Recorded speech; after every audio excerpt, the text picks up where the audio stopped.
حضرت ابراہیم کے گھر میں دو خواتین ہیں، ایک آپ کی بیوی ہیں، ایک حضرت ہاجرہ ہے، اولاد کوئی نہیں۔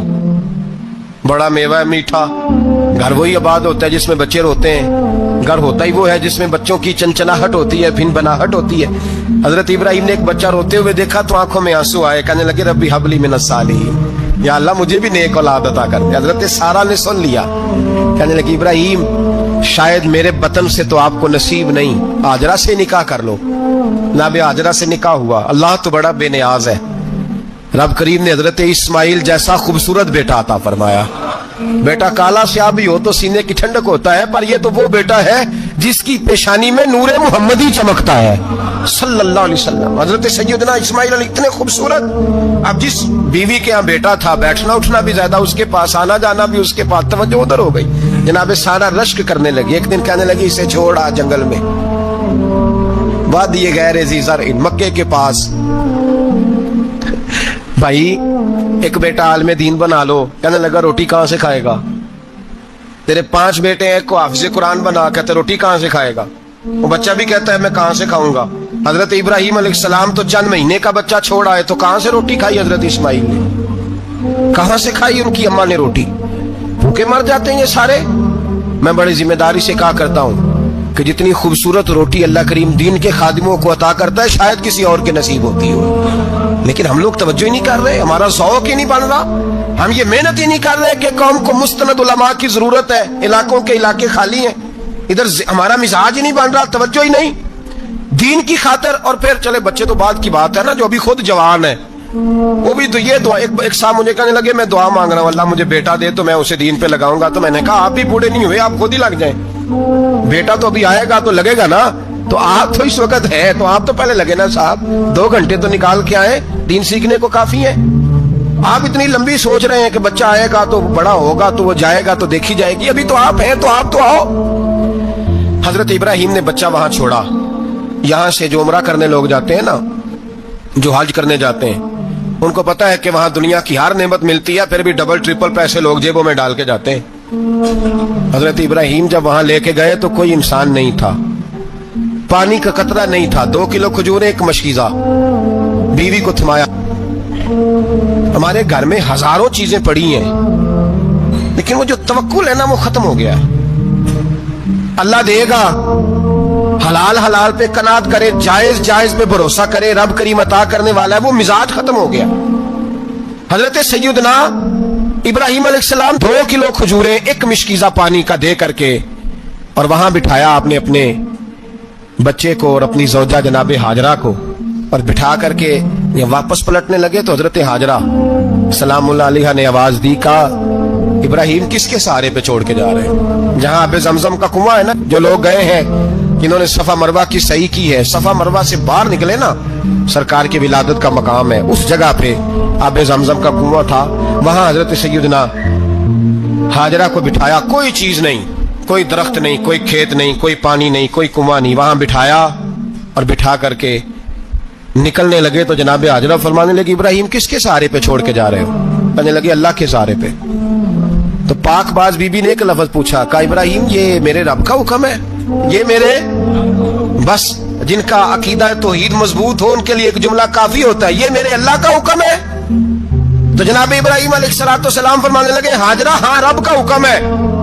جب یہ لفظ کہے تو چاہیے تھا نا حضرت ابراہیم تسلی دیتے، تو بی بی صاحبہ تسلی دینے لگی، عرض کرنے لگی ابراہیم اگر اللہ کا حکم ہے تو پھر آپ ہماری فکر نہ کرنا، اگر یہ رب کا حکم ہے تو پھر ہماری فکر نہ کرنا، جس رب نے ہمیں یہاں تک پہنچایا ہے وہ ہمیں کبھی بھی ضائع نہیں فرمائے گا، پھر فکر نہ کرنا۔ حضرت ابراہیم آ گئے، بات آپ نے سنی ہوئی ہے، اشارہ کرنا مقصود ہے۔ 13 سال میں چلے مان بھی لیا جائے بعض روایات کی روشنی میں کہ آتے جاتے بھی رہے، لیکن مکمل دیکھ بھال اپنے بچے کی پرورش میں پورا حضرت ابراہیم علیہ السلام کا کردار، سارا کردار ماں کا تھا۔ میں جب خواتین کے بارے میں کوئی بات کرتا ہوں تو میں آپ کو اکثر کہتا ہوں کہ یہ صرف بیوی کے لیے حکم نہیں ہوتا، یہ ٹریننگ بیٹی کو دینی ہے اور بہن کو دینی ہے، یہ تربیت کریں اپنے گھر میں۔ میں تجربے کی روشنی میں یہ بات عرض کیا کرتا ہوں کہ بھائی بچے باپ کے فرما بردار اس وقت ہوتے ہیں جب اماں انہیں باپ کا فرما بردار کرتی ہے، اور بچے باپ کے نافرمان بھی تب ہوتے ہیں جب اماں انہیں باپ کا، میں نے اپنے کانوں سے سنا ایک دفعہ ایک بچہ اپنے باپ سے کہہ رہا ہے آپ نے تو ساری زندگی باہر گزار دی، پیسے کمانا کون سا مشکل کام ہے، دکھ سکھ تو سارے اماں نے برداشت کیے، سکولوں میں وہ جاتی تھی، فلانا کام وہ کرتی تھی، فلانا کام۔ اب یہ سوچ اس کی ذاتی تو نہیں، یہ اس کو دی گئی ہے۔ اور اگر اس کو یہ سوچ دے دی جائے کہ اماں کہے کہ میں تو اپنوں میں رہی ساری زندگی، میں نے تو اپنوں میں وقت گزارا، اور تیرا باپ تو کئی دفعہ جنازے بھی نہیں پڑھ سکا، نے تو ماں باپ ایسے دفن کر دیے، وہ اگر یہ سوچ فراہم کرے تو پھر بچہ باپ کا فرما بردار ہوتا ہے۔ اور یہ والی روایتیں ہم بیوی کو سناتے ہیں، حالانکہ کس کو سنانی چاہیے؟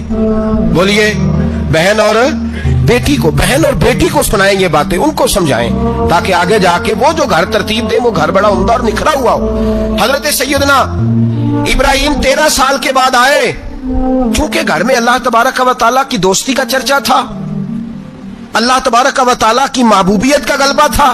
13 سال کے بعد فلما بالغ معہ السعی، بیٹا جب اتنا بڑا ہوا کہ ساتھ چلنے لگا، حضرت ابراہیم نے اپنے بیٹے کو بلا کے کہا بیٹا مجھے خواب آئی ہے، میں تجھے ذبح کر رہا ہوں، تیری کیا رضا ہے؟ تو حضرت اسماعیل کہنے لگے یا ابت افعل ما تؤمر، ابا جی اللہ جیسے حکم دیتا ہے میرے ساتھ ویسے ہی کریں، جیسے اللہ حکم دیتا ہے ویسے ہی، بولیے، ویسے ہی کریں۔ حضرت حاجرہ کو کہا کہ ایک دوست نے دعوت کی ہے تو وہاں جا رہے ہیں، بی بی مطمئن ہے، تفصیلات کی ضرورت نہیں، ختم بات، اعتبار ہے، مطمئن ہو گئی۔ شیطان پیچھے سے آیا اماں کے پاس، ذرا تھوڑی دیر کے لیے تصور جمائیے، یہاں تو پڑوسن آ کے کوئی بات بتا دیتی ہے خاوند کے بارے میں تو کئی مہینے جھگڑا جاری رہتا ہے، پڑوسن محلے دار۔ شیطان نے آ کے بتایا لفظ کیا ہے، کہا حضرہ تمہیں پتا ہے کہاں جا رہے ہیں؟ کہا دوست کی دعوت میں۔ تو کہنے لگے دوست کون ہے؟ رب کریم، اور ابراہیم کا خیال ہے کہ اس رب نے مجھے حکم دیا ہے کہ میں ذبح کروں۔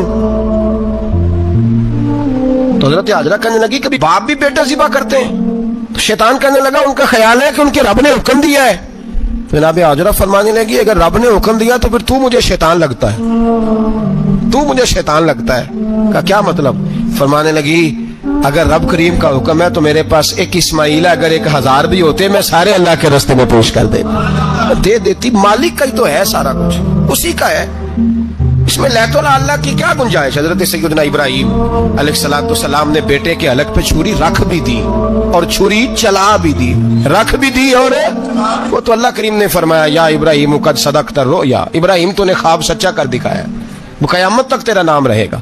حضرت ابراہیم نے وطن بھی دیا، جان بھی دی، بیٹا بھی، اللہ کریم نے دمبے دیے، فرمایا یہ فدیہ ہے۔ اب یہ قربانی قیامت تک حضرت ابراہیم کے طریقے کے مطابق جاری ہے۔ حضرت ابراہیم بہت بڑے مہمان نواز تھے، بہت بڑے۔ آپ جب مصر میں قیام تھا تو بڑے بڑے لمبے چوڑے لنگر پکتے تھے، لوگ آیا جایا کرتے تھے، بڑا تفصیل کے ساتھ کھانا ہوتا تھا۔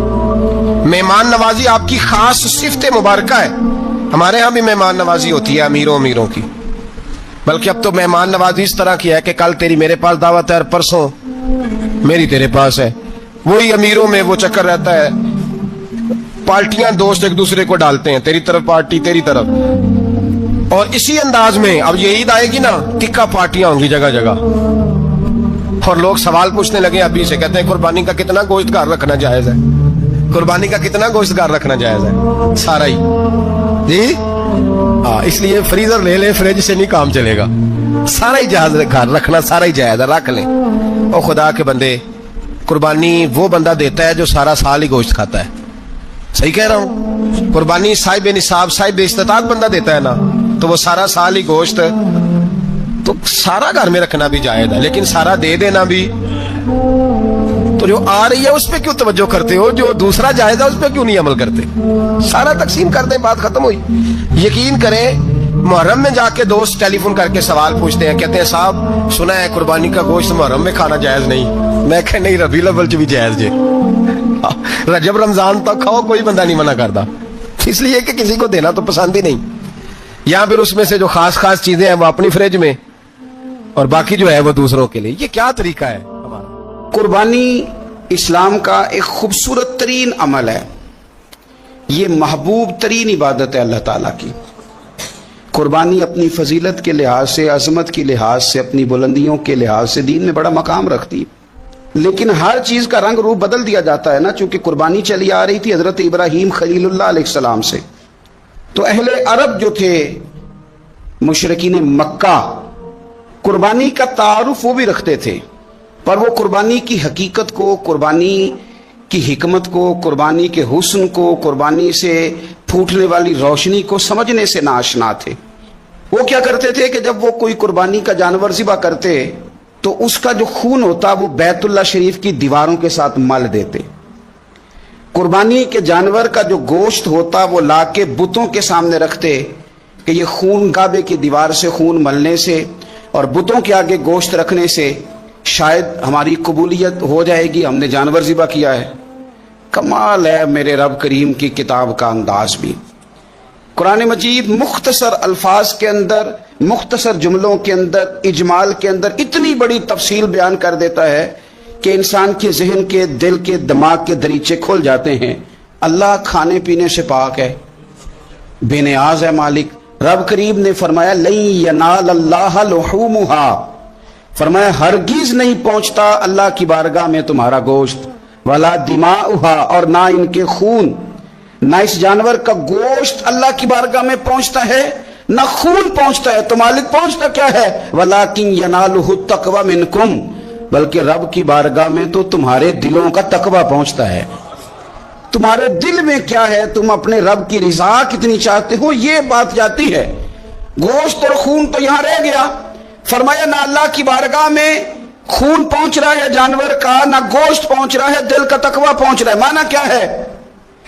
یہ جانور خریدتے وقت بھی اپنے دل سے پوچھنے نا تیرا دل کیا کہتا ہے، نیت کس سے جانور تو لے رہا ہے، تیرا ارادہ کیا ہے۔ اور جب تو ذبح کرے تو بھی اپنے دل پہ توجہ رکھ، تیرے دل میں اس کے لیے کیا ہے، تیرے دل کے اندر تقوی کتنا ہے، اللہ کی رضا حاصل کرنے کا جذبہ کتنا ہے۔ اور جب تو اس کا گوشت بانٹے تو پھر بھی تیری نظر آنے والے بندے پر نہیں ہونی چاہیے، جس گھر میں گوشت جا رہا ہے اس گھر پر تیری نظر نہیں ہونی چاہیے، بلکہ تیری نظر تو رب کی رضا پہ رہنی چاہیے۔ اللہ کی بارگاہ میں جو چیز جائے گی وہ دل کا تقوی جائے گا۔ اپنے دل پر محنت کی جائے، دل کی خواہشات، دل کی نیتوں کو، ارادوں کو صحیح کیا جائے۔ ایک آیت نے سارا فلسفہ بیان کر دیا کہ نہ وہاں خون جاتا ہے نہ گوشت جاتا ہے، وہاں تو تمہارے دل کا تقوی جاتا ہے۔ تو جس چیز نے وہاں جانا ہے اس پر زیادہ توجہ ہونی چاہیے تھی، اس کا زیادہ خیال ہونا چاہیے تھا۔ یہ فلسفہ ہے قربانی کا کہ آپ کی نیت کیا ہے، کسی کام کے لیے آپ کا ارادہ کیا ہے۔ ہمارے ہاں قربانی کے ساتھ جس طرح جانور منسلک ہے نا، کہ قربانی میں جانور ہونا بڑا ضروری ہے اور قربانی کے لیے پیسے ہونا بڑا ضروری ہے، اسی طرح قربانی کے اس سارے سیزن کے اندر کسائی کا بھی بڑا رول ہے، اس کا بھی ایک بڑا کردار ہے، وہ بھی بڑی اہمیت کی حامل پرسنالٹی ہے ان دنوں میں۔ اور پہلے سے بڑے سارے معاملات ہیں، اور اس دن کسائیوں کے جو معاملات ہیں ان کی جو بھاگ دوڑ ہے وہ بھی ایک پوری داستان ہے، چونکہ بہت ساری جگہوں پہ انہوں نے جانا ہوتا ہے اور جہاں وہ بیٹھے ہوتے ہیں ان کو بھی کافی جلدی ہوتی ہے کہ جلدی سے جانور ذبح ہو جائے، جلدی سے گوشت بن جائے۔ اور جس جگہ انہوں نے بعد میں جانا ہوتا ہے ان کے بھی 15 فون آ چکے ہوتے ہیں۔ تو وہ جو خاص اسلام حکم دیتا ہے اس موقع پر، اور نبی پاک علیہ الصلوۃ والسلام کی جو خاص نصیحتیں ہیں اور حضور نے جو خاص احتیاطیں بتائی ہیں وہ احتیاطیں پوری نہیں ہوتی۔ دیکھیں آپ اس فلسفے کو سمجھیں کہ قربانی کی تعریف یہ ہے کہ مخصوص جانور مخصوص وقت میں اللہ کی رضا کے لیے ذبح کرنا ہے، اللہ کی رضا کے لیے۔ اب یہ نہیں ہے کہ آپ نے فٹافٹ آؤ دیکھا نہ تاؤ دیکھا، جس طرح کی چھری آپ کو مل گئی، جس طرح ہو سکا بس اس کو مار دینا ہے، اسے ذبح کرنا ہے اور اچھے طریقے سے کرنا ہے۔ یہ حدیث آپ کو سیاستہ میں ملے گی، مسلم شریف میں ملے گی، ابو داؤد شریف میں ملے گی۔ حضرت شداد بن اوس رضی اللہ تعالیٰ عنہ حدیث کے راوی ہیں، نبی پاک صلی اللہ تعالیٰ علیہ وسلم نے فرمایا احسان کرنا اللہ نے فرض کیا ہے ہر چیز پر، مالک نے ہر چیز پر احسان کرنا فرض کیا ہے۔ تو فرمایا جب تم ذبح کرو تو اچھے طریقے کے ساتھ ذبح کرو، چھری کو تیز کرو، اور فرمایا ذبح ہونے والے جانور کو آرام پہنچاؤ، اچھے طریقے سے ذبح کرو، چھری تیز ہو، اسے آرام ہو، اسے تکلیف نہ پہنچاؤ، اچھے طریقے سے ذبح کرو، اسے ٹھنڈا ہو لینے دو، پھر اس کی کھال اتاری جائے، تھوڑی احتیاط کی جائے، اچھے طریقے سے چیزوں کو لیا جائے۔ آپ دیکھیے حضور ایک بات کرتے ہیں لیکن سوچ کے دھارے بدل کے رکھ دیتے ہیں۔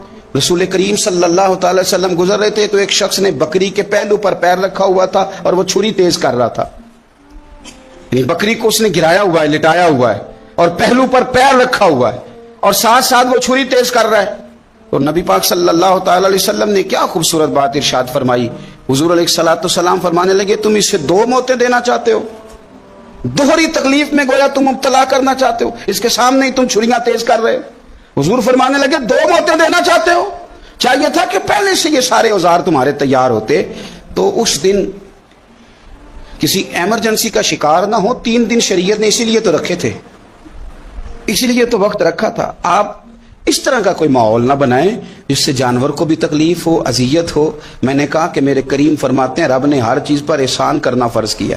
اچھے طریقے سے ذبح کریں, چھری کو تیز کریں, جانور کو آرام پہنچائیں. لیکن دکھ کی بات یہ ہے کہ ہم ایک دوسرے کا ساتھ نہیں دیتے. مقروض ذہنی اذیت کا شکار ہے. 3 دن ہے نا عید کے, تو ایک جوڑے سے بھی گزارے جا سکتے ہیں, ایک سے بھی. اکثر لوگ تو ویسے عید کی نماز پڑھ کے سو جاتے ہیں, اور جو بیدار بھی ہیں وہ بھی کپڑے بدل کر کے جانور کے ذبح میں مشغول ہیں.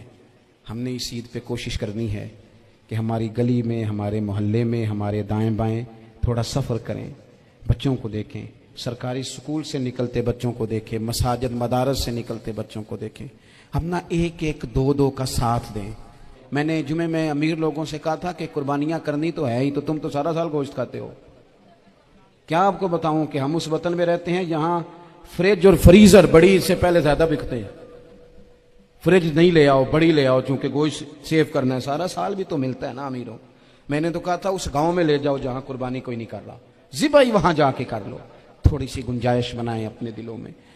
یہ ضروری نہیں کہ سامنے والا آپ کا شکریہ بھی ادا کرے, اپنے گھروں میں تھوڑا حوصلہ قناعت لائیں. حضرت عائشہ صدیقہ رضی اللہ تعالیٰ عنہ فرماتی ہیں ایسا نہیں تھا کہ ہمارے گھر کے اندر مال نہیں آتا تھا, اللہ کے فضل سے بڑا کچھ آتا تھا, لیکن فرماتی ہیں ہم اثار کر دیا کرتے تھے.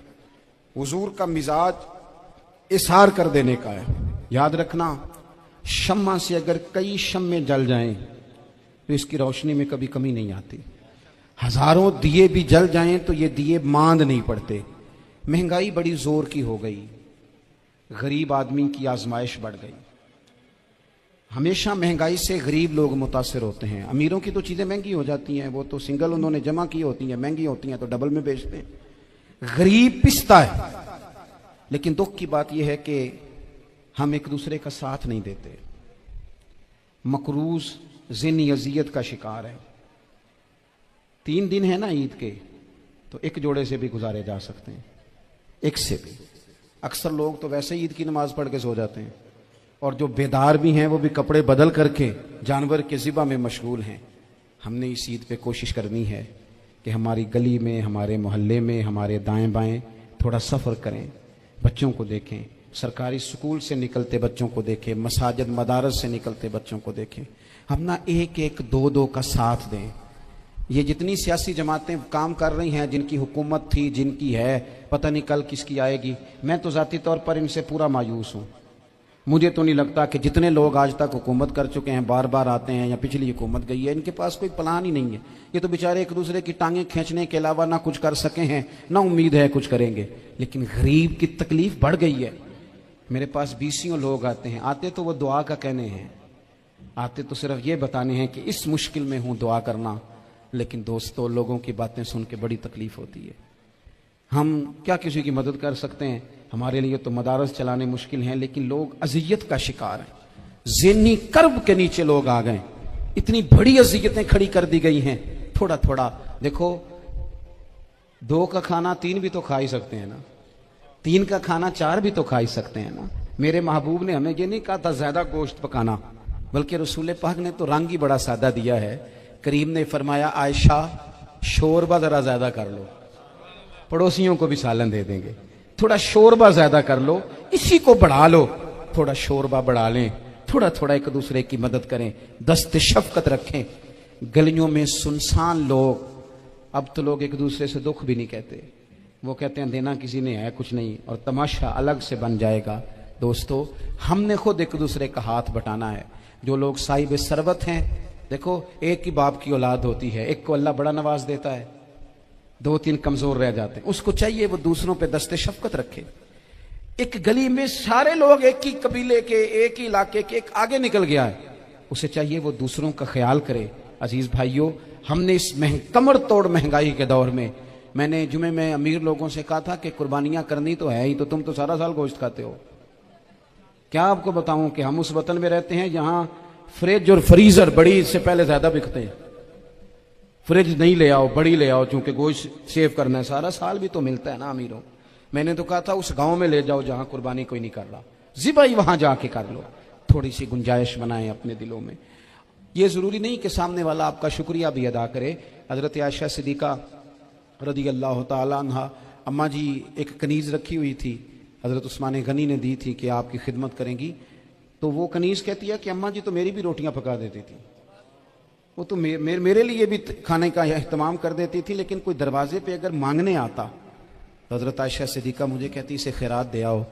تو میں کہتی اماں جی یہ کام تو لوگ دوڑ کے کرتے ہیں اور آپ یہ مجھے کہہ رہی ہے میں کر دوں.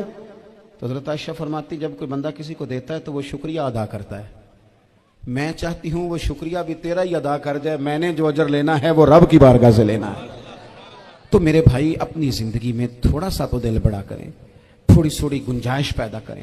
اور یہ ضروری نہیں کہ اس بندے کا آپ سے بڑا اچھا سلوک ہی ہو، نہ بھی ہو اس غریب کا سلوک اچھا تو بعض اوقات بندہ غریبی میں تلخ بھی تو ہو ہی جاتا ہے نا. بعض اوقات انسان پہ غربت زیادہ آ جائے تو اس کی طبیعت بھی تو، بیمار آدمی سخت بھی تو ہو جاتا ہے. تو میری آپ سے یہ گزارش ہے کہ یہ جو دن چل رہے ہیں وہ ہمارے ہاں ہمارے حکمران کہتے ہیں مزید سخت فیصلے کرنے پڑیں گے. میں نے کہا تمہارے لیے تو آسان ہے، اس لیے کہ تم تو جس دفتر میں بیٹھ کے فیصلہ کرتے ہو اس کی تو بتی کوئی نہیں جاتی. تمہیں کیا پتا ہو، وہاں تو اسی بھی 1 منٹ کے لیے بند نہیں ہوتا.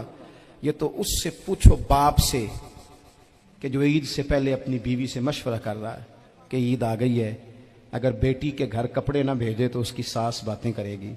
یہ چھوٹی عید گزری تھی نا، تو ہمارے ہاں کچھ لوگ سمجھتے ہیں کہ سخاوت صرف رمضان میں ہی کرنی ہے، اور رمضان میں ثواب زیادہ ہے، ورنہ راشن ونڈن والے اور لوگ کو عیدوں بعد بھی بھوک لگ دیجئے. عید کے بعد بھی اسی طرح ہی غریب کے ساتھ پیٹ ہوتا ہے، لیکن توجہ نہیں.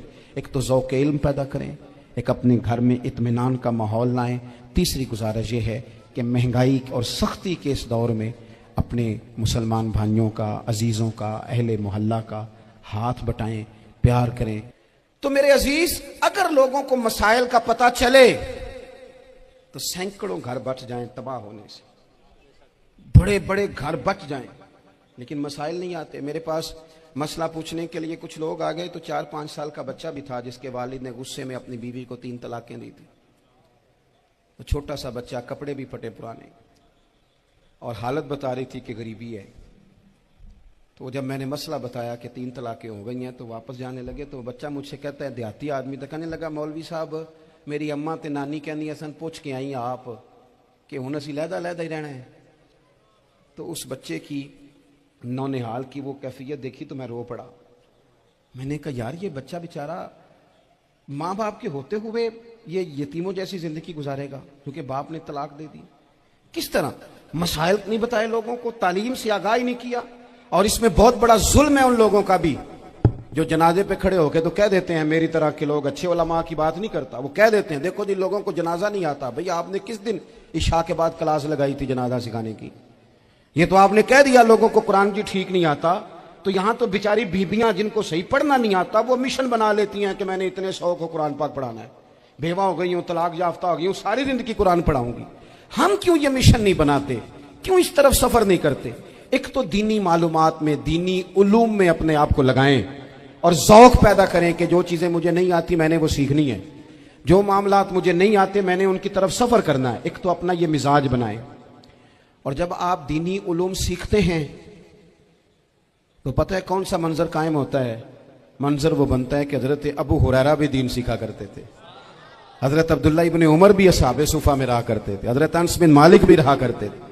اور ایسا منظر بنتا ہے کہ حضرت سیدہ خدیجہ الکبریٰ رضی اللہ تعالیٰ عنہ فرماتی ہیں سیدہ فاطمہ حضور کی گود میں بیٹھی ہوتی تھی اور نبی پاک سے باتیں پوچھتی تھی اور حضور انہیں بتا رہے ہوتے تھے. سیدہ عائشہ حضور سے دین کی باتیں پوچھتی. چوتھا حصہ ہماری فقہ کے اصول حضرت فاطمہ کی، حضرت عائشہ صدیقہ کی مرویات پر مبنی ہیں.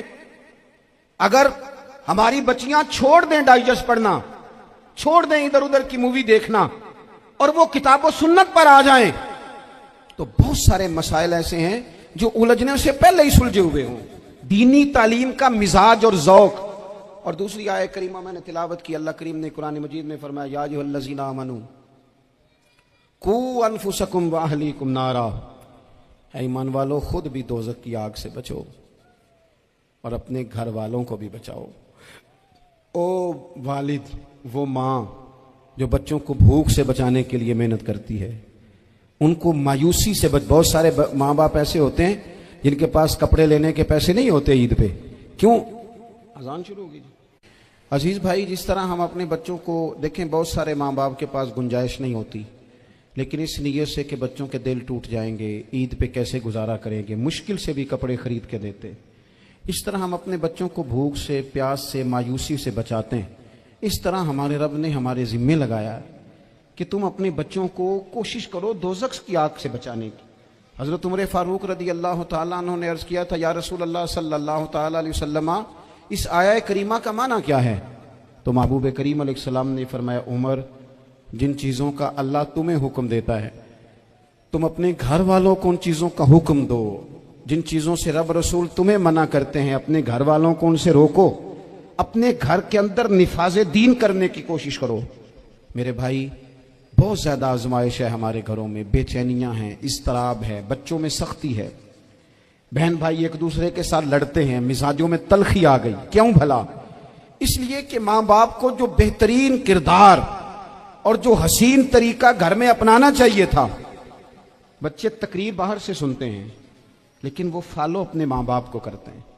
اگر ماں باپ میں حوصلہ ہو، صبر ہو، اطمینان ہو، خودداری ہو، تھوڑے پر گزارا کرنے کا مزاج ہو، دیکھیں نا، آج ڈپریشن ہے، ٹینشن ہے، پینکس اٹیکس ہیں، بڑی ساری چیزیں آ گئی ہیں، کیوں بھلا؟ صبر نہیں، تحمل نہیں، بردباری نہیں۔ آزمائے، ایک دن ایک بچہ میرے پاس آ گیا مدرسے کا اور آ کے وہ رونے لگا، میرے گھر والے کہنے لگے کھانا چھوڑ دیں، پہلے اس کی بات سن لے۔ میں نے کہا پتر کیا ہوا؟ کسی نے مارا ہے کسی استاد نے؟ کہنے لگے نہیں حضرت، گھر فون کیا تھا تو میری اماں اور ابا کی لڑائی ہو رہی ہے۔ بچہ کانپ رہا ہے، ٹانگیں کانپ رہی ہیں۔ میں نے کہا کیا ہو کیا گیا تمہیں پتر؟ لڑائی ہو رہی ہے تو گھروں میں ہو ہی جاتی ہے۔ کہنے لگے نہیں، آپ کو پتہ نہیں، وہ بڑا سخت لڑتے ہیں۔ میرے والد جب میری والدہ کو مارنے کے لیے آگے بڑھتے ہیں تو ہم سارے چارپائیوں کے نیچے چھپ جاتے ہیں، ہمیں خوف آتا ہے، وہ منظر خطرناک ہوتا ہے۔ یہ کون تکلیف دے رہا ہے اپنے بچوں کو؟ یہاں بیٹھے ہمارے ہاں میلوں دور رہتے تھے اس کے گھر والے، تو وہ تکلیف میں تھا، تو گھر میں کیا کیفیت ہوگی؟ اگر حوصلہ ہو، صبر ہو، قناعت ہو، اللہ کے دیے ہوئے تھوڑے رزق پر ہمیں راضی رہنا آتا ہو، ہمارے گھروں میں سکون آئے، اطمینان آئے، ہم جو زندگی بڑی خوشی خوشی گزار سکتے ہیں۔